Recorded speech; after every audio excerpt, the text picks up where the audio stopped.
Hello everyone, welcome to my YouTube channel science study. আমি রেলের সায়েন্সের ফিজিক্স করাচ্ছি, যেখানে থার্ড চ্যাপ্টার নিউটনের গতিসূত্র আমাদের এখন শুরু হবে, নিউটন লস অফ মোশন। তো প্রথমে আমরা যেটা পড়বো সেটা হলো বল। দেখো এখানে বলের সংজ্ঞা দেওয়া আছে। কি বলা হয়েছে? বলেছে বল হলো একটি ভৌত রাশি যা কোনো বস্তুর স্থিরাবস্থা, গতিশীল অবস্থা কিংবা আকৃতি বা আয়তনের পরিবর্তন করে বা পরিবর্তন করার চেষ্টা করে। মানে পরিবর্তন করার চেষ্টা করার জন্য যে আমাদের বল প্রয়োগ করতে হবে। মানে কি বলছে ভালো মতন পড়ো। বল একটি ভৌত রাশি। ভৌত রাশি কাকে বলে? যাকে আমরা মেজার করতে পারি, বলকে আমরা মেজার করতে পারি। তাই বল হচ্ছে ভৌত রাশি বা ফিজিক্যাল কোয়ান্টিটি, যা কোনো বস্তু স্থিরাবস্থা, মানে কোনো বস্তু যদি স্থির অবস্থায় থাকে তার উপর বল প্রয়োগ করে তার অবস্থার আমরা পরিবর্তন করতে পারি। বা গতিশীল অবস্থা, মানে কোনো বস্তু যদি চলন্ত অবস্থায় থাকে সেই চলন্ত বস্তুটাকে বল প্রয়োগ করে আমরা থামালাম। তাই স্থির অবস্থার পরিবর্তন ঘটাতে পারে, গতিশীল অবস্থার পরিবর্তন ঘটাতে পারে, কিংবা আকৃতি আর আকারের। আচ্ছা, আকৃতি মানে বল প্রয়োগ করে একটা বস্তুর যে শেপ সেটা আমরা চেঞ্জ করে দিতে পারি, আকারের চেঞ্জ করতে পারি, হ্যাঁ, আয়তনের পরিবর্তন করে, ঠিক আছে, বা চেষ্টা করে পরিবর্তন করার। যদি চেষ্টাও করে তখনও তাকে আমরা বল বলে থাকি, ঠিক আছে। তাহলে কি? বল একটি ভৌত রাশি যা বস্তুর স্থিরাবস্থা, গতিশীল অবস্থা কিংবা আকার বা আয়তনের পরিবর্তন করে বা পরিবর্তন করার চেষ্টা করে। আচ্ছা, বলের যে কিছু এক্সাম্পল দেখো। বলছে একটি স্থির বস্তুকে স্বর্ণ হলো। সাপোজ কোনো একটা বস্তু আছে, সেটা যে কোনো কিছু হতে পারে, কোনো খেলনা হতে পারে, কোনো জিনিস হতে পারে, সেটা তুমি তার যে যে অবস্থায় আছে সেই অবস্থার থেকে সেটাকে সরিয়ে দিলে, তাহলে কি? স্থির বস্তুকে সরানো হলো। সরানো হলে একটা বল আমরা প্রয়োগ করি, তারপরেই সেই বস্তুটাকে সরাতে পারি। তারপরে বলছি কোনো চলমান বস্তুর দিক পরিবর্তন।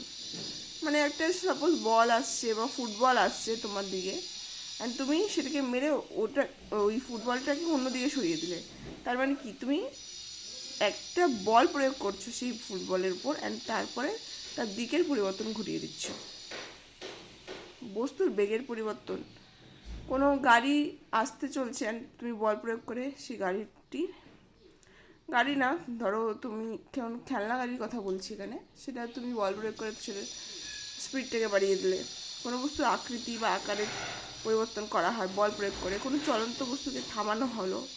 একটা তোমার দিকে সাপোজ বল গড়িয়ে গড়িয়ে আসছে, তুমি বল প্রয়োগ করে, বল মানে ফুটবল, গড়িয়ে গড়িয়ে আসছে এবং তুমি বল প্রয়োগ করে সেই ফুটবলটাকে ধরে নিলে, আমি স্থির অবস্থায় কনভার্ট করে দিলে। তার মানে কি? সেক্ষেত্রেও তুমি বল প্রয়োগ করলে, ঠিক আছে। বল মানে বোঝা গেল বল কি। আচ্ছা, তারপরে যেটা আমরা জানবো সেটা হচ্ছে এসআই একক।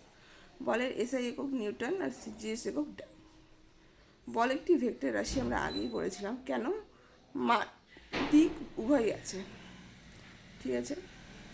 তারপরে আমরা যেটা পড়ব সেটা হচ্ছে রেজাল্টেন্ট ফোর্স। মানে এখানে দেখো একটি বস্তু, এখানে হচ্ছে এদিক থেকে 200 নিউটন বল প্রয়োগ করা হচ্ছে এবং এদিক থেকেও 200 নিউটন বল প্রয়োগ করা হচ্ছে, ঠিক আছে। টোটাল ফোর্স আমাদের বার করতে হবে। কীভাবে বার করবো? সাপোজ এফ, এদিক থেকে 200 নিউটন বল প্রয়োগ হচ্ছে, তাহলে 200 প্লাস 200। আবার এদিক থেকে মানে অপোজিট থেকে 200 নিউটন বল প্রয়োগ করা হচ্ছে, তাহলে মাইনাস 200। তো আলটিমেটলি রেজাল্টেন্ট ফোর্স কত হবে? 0। এটাকে আমরা ব্যালেন্স ফোর্স নামে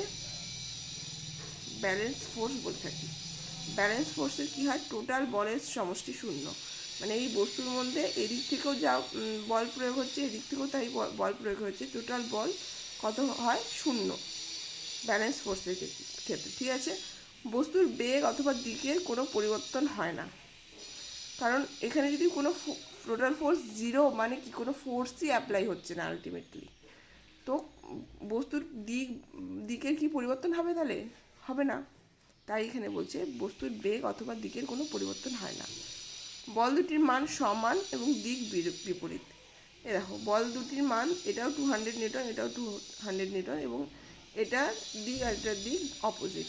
এই তিনটেই বৈশিষ্ট্য আছে আমাদের ব্যালেন্স ফোর্সে। ঠিক আছে, আর কি আছে আমাদের কাছে? আরেকটা যেটা আছে সেটা হলো আনব্যালেন্সড ফোর্স। ঠিক আছে, তো এখানে দেখো 200 নিউটন বল এই বস্তুর উপর প্রয়োগ হচ্ছে এদিক থেকে, আর 120 নিউটন বল প্রয়োগ হচ্ছে এদিক থেকে। তাহলে নেট ফোর্স কী হবে? 200 মাইনাস 120, 200টা প্লাস আর 120টা মাইনাস, যেহেতু অপোজিট দিক থেকে হচ্ছে তাহলে কী হবে? 80 নিউটন। তো আনব্যালেন্স ফোর্স কি? টোটাল বলের সমষ্টি শূন্য নয়। আমরা দেখতেই পাচ্ছি শূন্য নয়, বস্তুর বেগ ও দিক পরিবর্তন হয়।